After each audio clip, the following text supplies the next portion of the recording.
આ ભાગદોડવાળા જમાનામાં 1 કલાકનો એપિસોડ જોવાનો સમય નથી મળતો. હા, અમે તમારી માટે લઈને આવ્યા છીએ shorts clip. Yours podcast Gujarati shorts clip. તો કોમેન્ટ અને સબસ્ક્રાઇબ કરવાનું નહીં ભૂલતા. ડાયમંડ સિટીમાં રહેવા છતાં ડાયમંડ નહીં સિલ્વરને જ કેમ તમે પસંદ કર્યું? એના માટેની બહુ ઇન્ટરેસ્ટિંગ સ્ટોરી છે. કેમ કે કેવું છે, ડાયમંડ દુનિયાનું સૌથી પ્રિસિયસ પાર્ટ છે. જે દુનિયામાં અવેરનેસ મીન્સ કહેવાય ને, ડાયમંડનું પ્રોપર નોલેજ લગભગ દુનિયામાં 1 કે 2% લોકોને જ હશે. બટ ડાયમંડ પહેરવું બધાયને છે, ખબર છે કે ડાયમંડ છે ને દુનિયાનો સૌથી ઇન્ટરેસ્ટિંગ વસ્તુ છે ને, તો બધાયને ગમે છે. થોડું મને આ ડિસ્ક્રિપ્શનમાં તમે થોડુંક સમજાવો કે ભાઈ ડાયમંડ કેવું છે, દુનિયામાં છે ને હરેક મેન્સ હોય, ગર્લ્સ હોય, કોઈ બી હોય, બધાને ડાયમંડ પહેરવા હોય. પણ 1-2% જ લોકો જેની અવેરનેસ છે ને, 1-2% જ લોકો અફોર્ડ કરી શકતા હોય ડાયમંડને. બટ ફેશન તો બધાને કરવી છે અને બધા માટે ઓપન જ હોવી જોઈએ ને.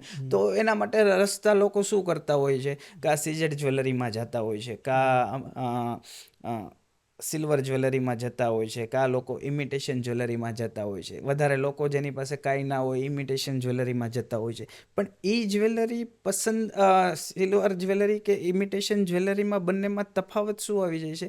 અમેરિકન ડાયમંડ જ્વેલરી છે ને, એ તમને ખ્યાલ આવી જાય કે ભાઈ નહીં, આ ડાયમંડ ઓરિજિનલ નથી. ઇમિટેશન જ્વેલરી પહેરી હોય તો એ વસ્તુ ખ્યાલ આવી જાય કે નહીં, આ વસ્તુ તો ખોટી જ છે, પહેરતા દેખાતી હોય.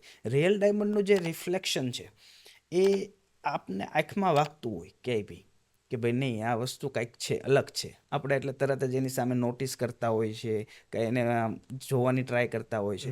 તો અમે સિલ્વર જ્વેલરીની અંદર એવું જ કંઈક અલગ જોયું કે ભાઈ નહીં, સિલ્વર જ્વેલરી કોમન તો લોકો પહેરે જ છે, પણ સિલ્વર જ્વેલરીમાં કંઈક ઇનોવેશન બી થવું જોઈએ. ભાઈ સિલ્વર જ્વેલરીની અંદર આપણે ડાયમંડની જેવું જે રિફ્લેક્શન આપે, આપણે જો એવા જ સ્ટોન યુઝ કરીએ તો સિલ્વર જ્વેલરીની અંદર આપણે એવું કંઈક અલગ કરીએ કે જેને પહેરવાથી કંઈક ગોલ્ડ જેવો કે રિયલ ડાયમંડ જેવું જ ફીલ આવે. તો અમારું એ ઇનોવેશન પાછળથી અમારું એક ઇન્ટરેસ્ટિંગ વસ્તુ બની કે પ્રોડક્ટ અમે એક બ્રાન્ડ જ ક્રિએટ કરી કે બની આ એક અમે અમારી પ્રોડક્ટ પહેરવાથી તમે કોઈ લોકો જજ નહીં કરી શકે કે ભાઈ નહીં, આ સિલ્વર જ્વેલરી છે કે આ ઇમિટેશન જ્વેલરી છે કે આ સીઝેડ જ્વેલરી છે. એમ જ લાગશે કે નહીં, આ કંઈક પ્રીમિયમ પ્રોડક્ટ છે કે ભાઈ આ રિયલ છે કે સીઝેડ છે કે સિલ્વર છે, કોઈ નહીં કહી શકે.